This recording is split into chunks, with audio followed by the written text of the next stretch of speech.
Today I'm going to show you how to make this delicious caramel chocolate tart with indulgent salted caramel sauce topped with silky smooth chocolate ganache. It is a perfect balance of flavour and texture and you are going to love this. So if you saw last week's video, we made this delicious sticky salted caramel sauce and we're going to be using this as our main part of this chocolate and caramel tart. But the first thing we need to do is concentrate on the pastry. So in this bowl here, I have some plain flour, some cocoa powder and some icing sugar as well. And I'm taking a bit of a gamble here and hoping that they all fit in here because I'm being lazy and I don't want to do it all by hand.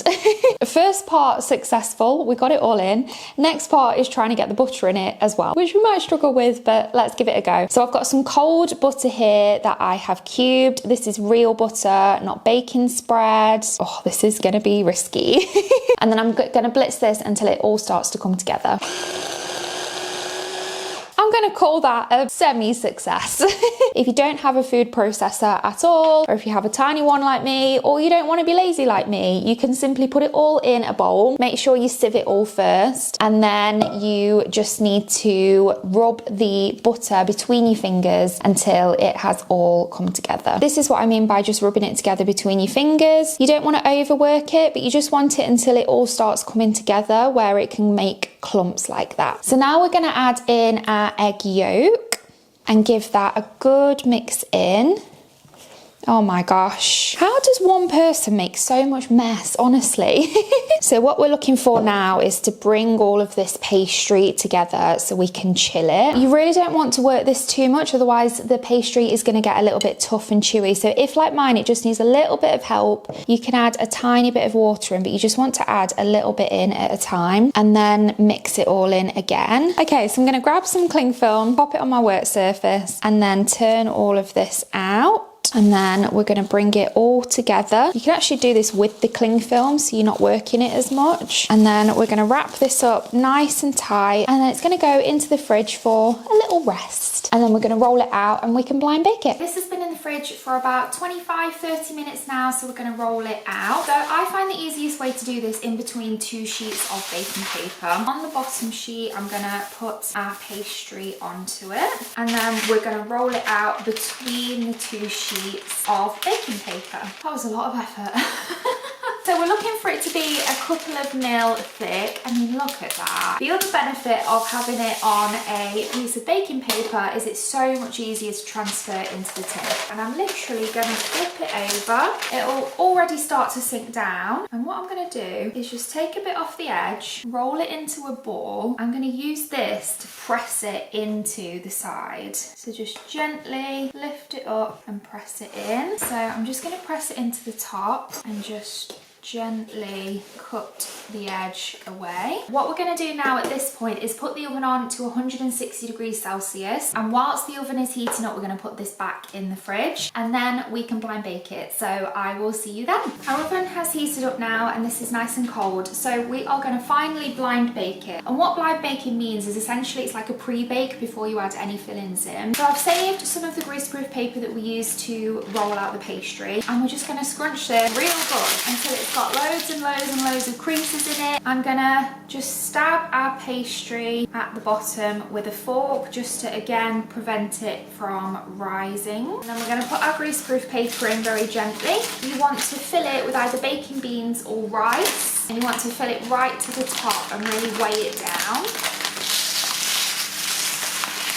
We're going to put this in the oven for 15 minutes initially, take the rice and the baking paper out, and then let it cook for a further 5 minutes. Here is our tart just out of the oven, lovely and crispy, and it smells so chocolatey. So we're going to leave this to cool at room temperature until it's not as hot, and then we're going to put it in the fridge to cool down, and then we can work on our fillings. Whilst our tart is cooling in the fridge, I'm going to move on to making the chocolate ganache. So I have got some double cream here, which I'm going to put into a pan, and then we're just going to heat this very gently until it has warmed up. We don't want it to be boiling. As soon as you see some bubbles on the top, then we're going to stop. So we can see that it's starting to form some bubbles. So I'm going to take it off the heat. In a separate bowl, I have got some dark chocolate and some butter as well. And we're simply going to pour this over the top.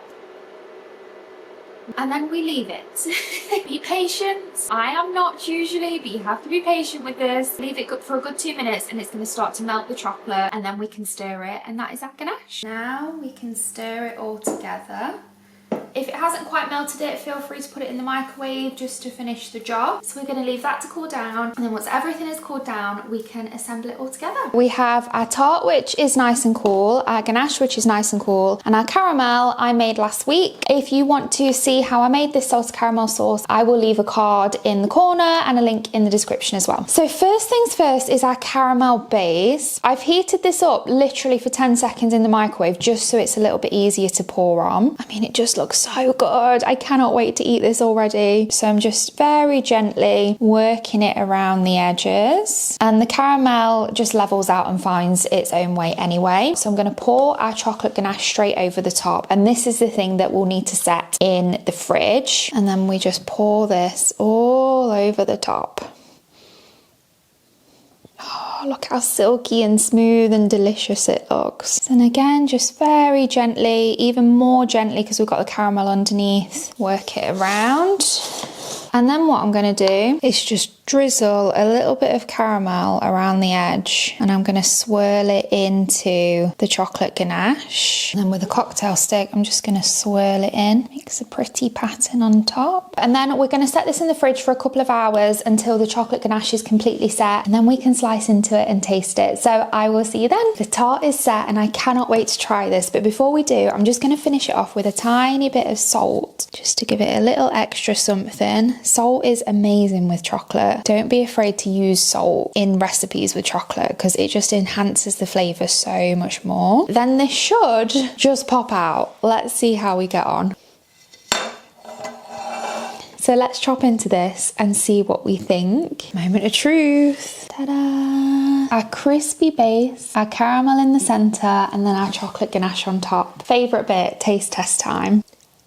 Oh, that is something special. It is the perfect combination of flavours in terms of sweet and salty, but also the perfect combination in terms of texture, because you've got the really crispy short pastry filled with silky smooth caramel and silky smooth ganache. I'm even going to go in for a second one because that was so good. I really hope you've enjoyed this video. If you have, please don't forget to like and subscribe, and I'll see you next week for another video. Thanks for watching. Bye!